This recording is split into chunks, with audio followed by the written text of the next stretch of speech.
going on there, everybody? I'm working on a 1994 Mustang GT 5.0.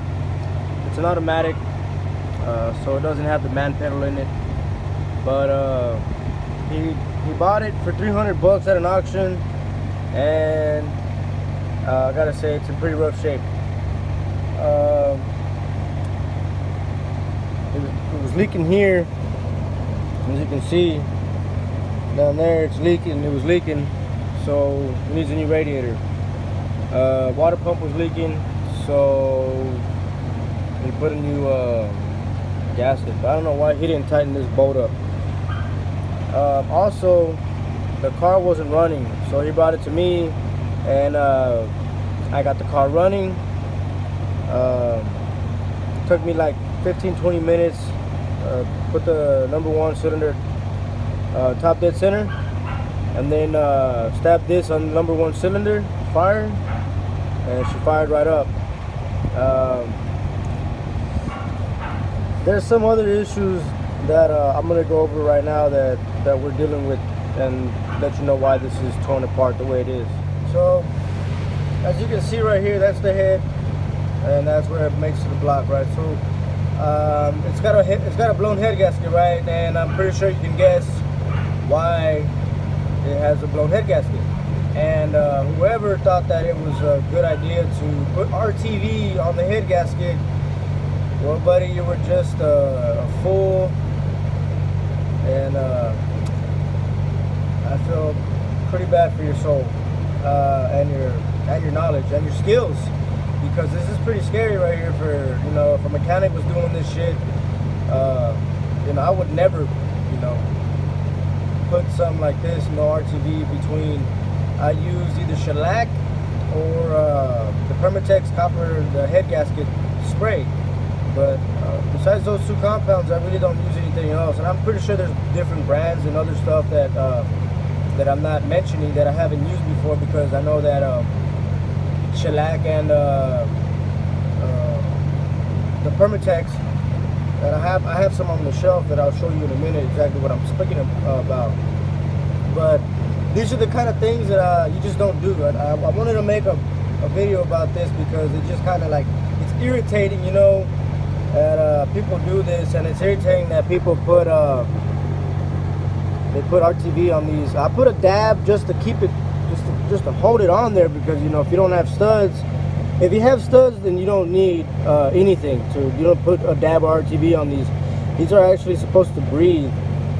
The way these gaskets are designed, it allows for that change in I guess you would call it the pressure, I guess, crank pressure, whatever, case pressure inside here.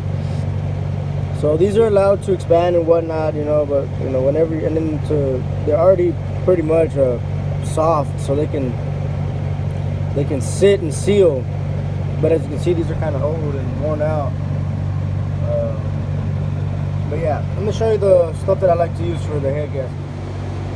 Alrighty, so right here I have some of the Permatex.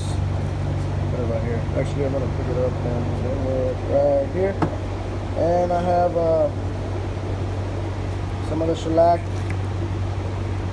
So I use these two. This is the same brand actually, but I use these two different products from this company, which is you know, and I'm not getting paid for this to advertise for these people, but I use a Permatex Indian head gasket shellac compound. It's like this really gooey, hardcore, for leak-proof gaskets, threaded assembly. You can use it on threads to lock the threads, like thread locker.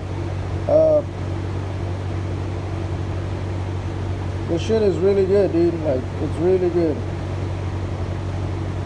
So this is the first one that I use, Indian head gasket shellac compound, and it's usually this thing gets stuck, but I just actually had to open it because I was using it for something else. But this is kind of what it looks like. It's real gooey, and it's got this weird ass fucking smell, but it works. not really necessary for boosted applications.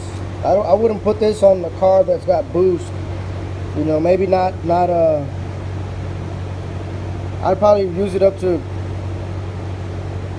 maybe 400 or 500 horsepower, naturally aspirated.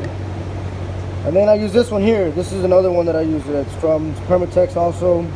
Copper spray gasket, high temp sealant, and improves heat transfer, I guess, because it creates this metal coat. So I spray both sides, and then I put it on. So like it says right here, improves heat transfer, so it evenly allows the transfer of the heat, of course, hence the heat transfer. Oh shit. But anyways, I love this stuff. It works really great, and I would recommend it to anybody. I'm not too sure the ratings for this on the you gotta shake it up. And it also obviously it comes out this color here. It's like a nice metallic look. It looks almost like a paint. It looks beautiful. But yeah, so these are what I like to use, and they're great. I also wanted to mention about I mentioned that I had to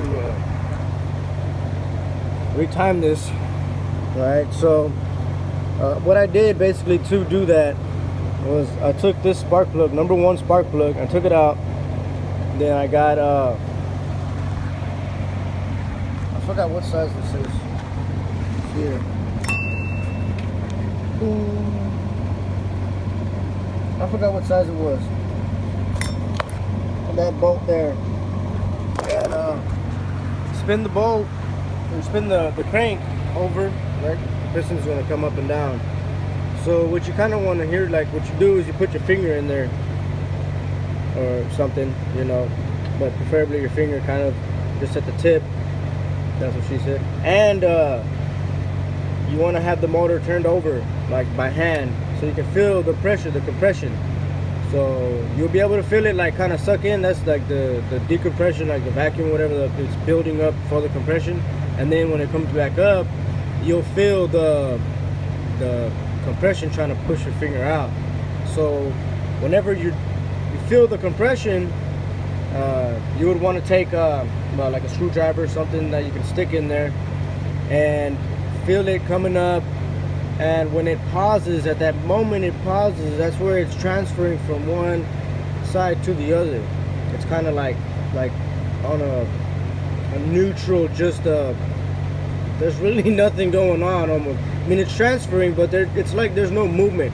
It kind of like the way it goes on is kind of weird. There's some videos on YouTube about the way you know, rotating assemblies work and stuff like that. So, but for the most part, that's what I did. I picked this up and I felt the compression, top dead centered it.